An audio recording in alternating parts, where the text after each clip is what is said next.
This is in chapter 19, section 1. Like I said, you can follow along, page 463 to 468. Feel free to stop the video at any time. And please understand you need to take more notes than just what's on the PowerPoint. You actually need to write down some of what I'm saying so that you can get the full benefit of the video.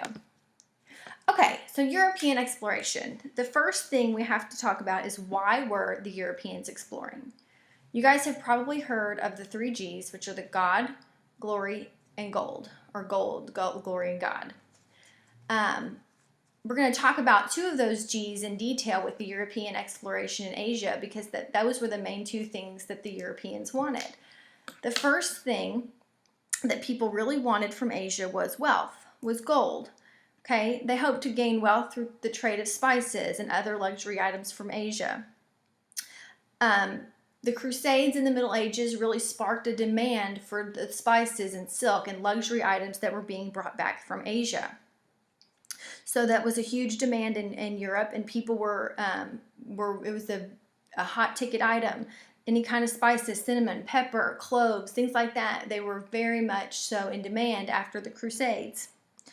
Another thing that was happening, we talked about this in class, was the Italians and the Muslims were controlling trade from Asia. We talked about the idea of using a middleman. Well, that's kind of the system they were doing.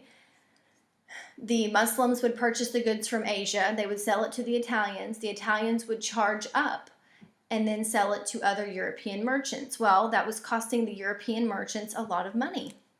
And they were tired of paying high prices to the Italian merchants.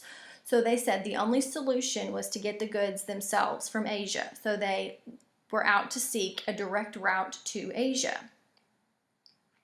Another reason why Europeans were exploring was for God. They wanted to spread Christianity. After the Crusades, many of them really felt like it was their duty to continue fighting the Muslims and continue fighting for their land back. Also, they felt like it was their job to convert non-Christians in the Muslim world.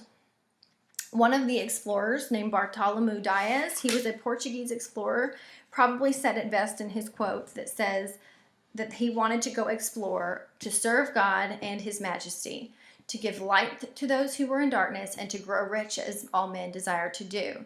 This pretty much lines out why these Europeans were going over to explore in Asia, because they felt like they could convert to Christianity, they could serve God, and they could also serve their king by bringing back goods and things to stimulate their economy.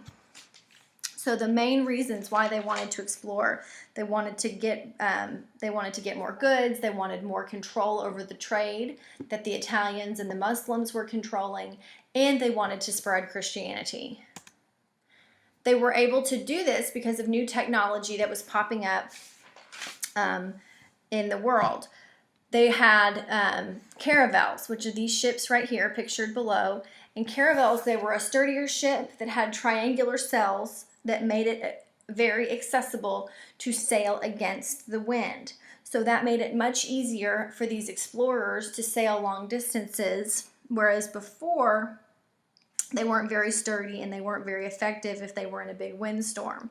There's a really good picture on page 465 of a caravel if you would like to see one, but the triangular sails really helped. Also, astrolabes, these are this little brass circles, and what they were is they were astrology. They used astrology. They had little degrees on them. They could line them up with the stars to determine location. So that also helped navigators kind of see where they were. Also, a magnetic compass. We talked about that. They came out of the Tang and the Song dynasty.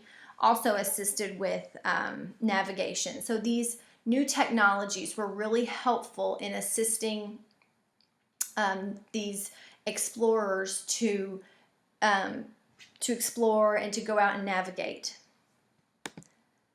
The first European country who really gets the spark to start navigating and to start exploring was Portugal. They had a huge support from their government for exploration.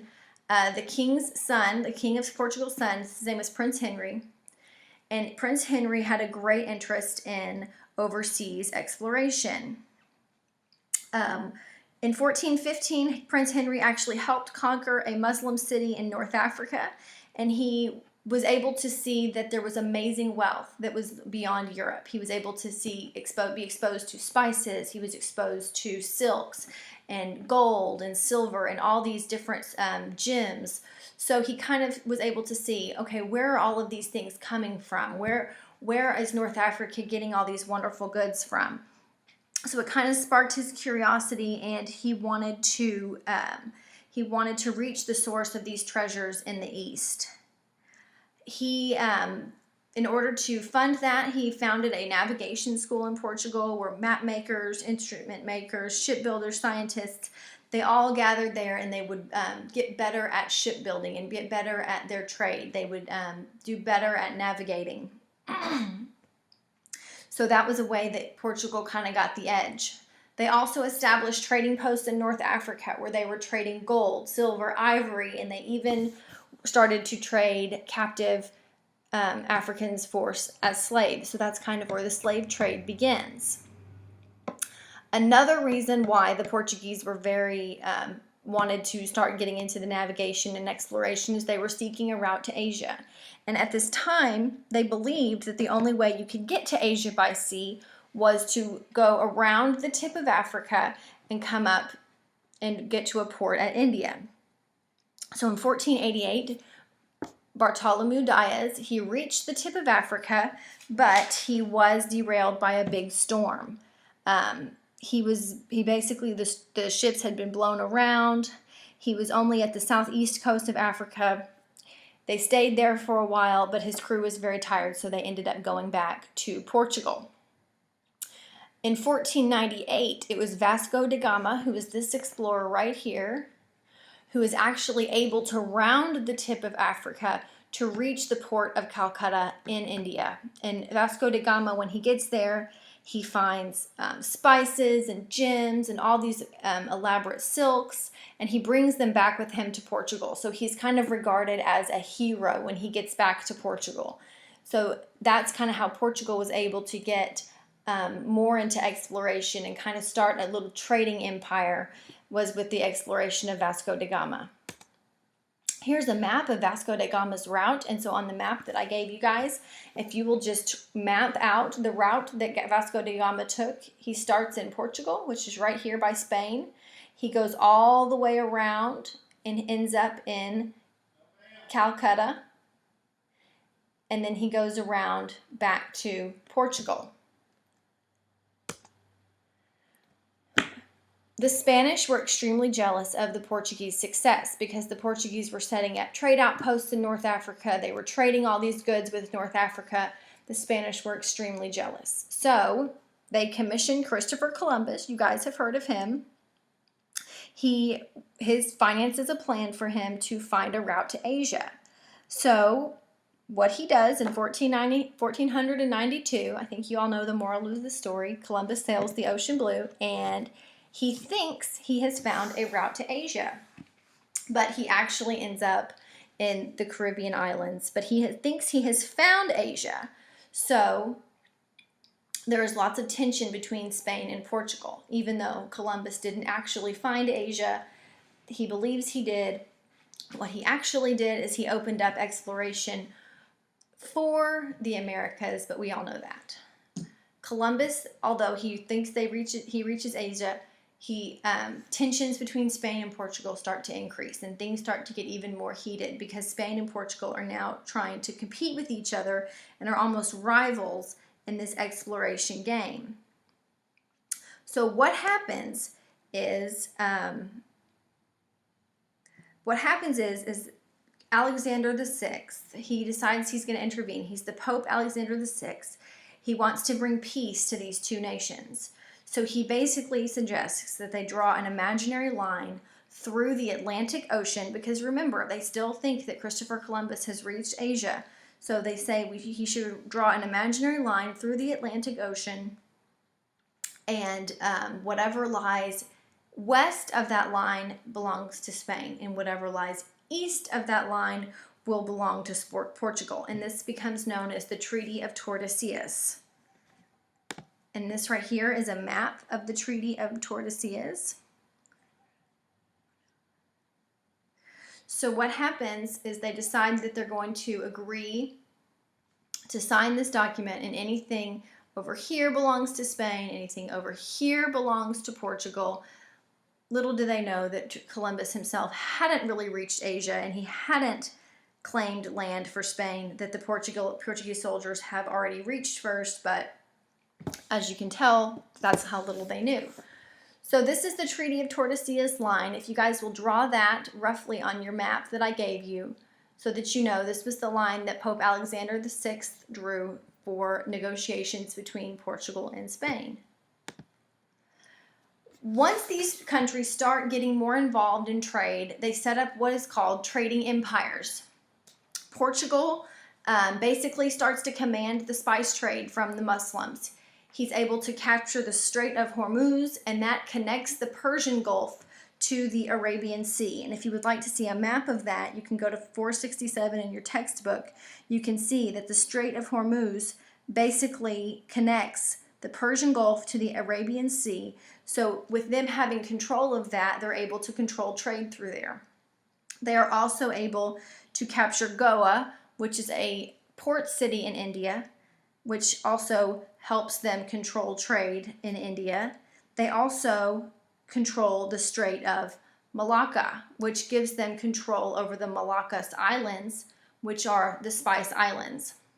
So they're able to break up that trade network between the Muslims and the Italians, and they're able to sell products at 1/5 of the price, which made the Europeans extremely happy because now they could afford these items.